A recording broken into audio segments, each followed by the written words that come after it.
In the ruins of an ancient civilization, archaeologists uncover a weapon unlike any other, a jagged blade embedded in obsidian, pulsating with eerie runes. Historical records suggest it was sealed away for millennia, deemed too dangerous even for war. The runes match no known language, and initial scans reveal an unknown energy signature. This discovery could rewrite history or end it. Dr. Elias Vane, a renowned scholar, ignores warnings and touches the blade. Within seconds, his eyes blacken and his hands tremble violently. He babbles about voices in the walls before collapsing. Medical reports show no physical damage, only irreversible neural degradation. The weapon doesn't kill, it unravels the mind. A desperate knight, Sir Aldrich, wields the blade against invaders. Instead of dying, his enemies burst into hysterical laughter, clawing at their own faces. Survivors report Aldrich whispering to the weapon mid-battle. By dawn, he's gone, leaving behind a battlefield of grinning corpses. The weapon's curse spreads through violence. The madness reaches a nearby village. Within days, residents experience shared hallucinations, singing trees, bleeding skies. Some turn violently euphoric, others catatonic.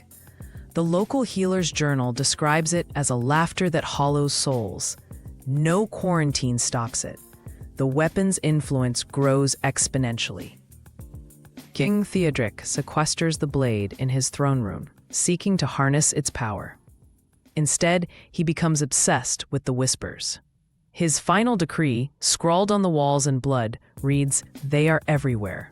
When guards break in, they find him giggling, his crown replaced by a circlet of twisted bones. A cult emerges, calling the blade the god that whispers.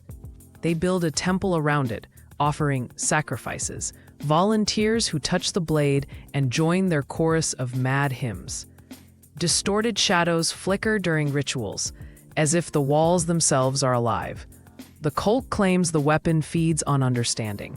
Alchemist Neris attempts to destroy the blade using alchemical fire. Her notes detail a screaming metal that repairs itself mid-experiment. The final entry, written in jagged script, states, "It learned my name." She's found days later, painting the same rune over every surface, including her skin. The land itself twists. Trees grow mouths that whisper fragments of the cult's hymns. Rivers flow black, carrying what survivors call liquid nightmares. Explorers report hearing their own voices echoing from empty valleys. The blade's corruption has seeped into the world's fabric. A lone survivor, known only as the Wanderer, carries the blade in a lead-lined sheath. Unbeknownst to them, their reflection has begun moving independently. Scratches inside the sheath suggest the weapon is communicating. The Wanderer's journal ends mid-sentence. "I finally understand what it was." The blade lies dormant in the ashes of the cult's temple, its glow dimmed but runes still pulsing. Ghostly hands reach from the ground toward it. Scholars theorize this cycle has repeated for centuries. Each civilization that discovers the weapon meets the same fate. The whispers never stop. They only wait.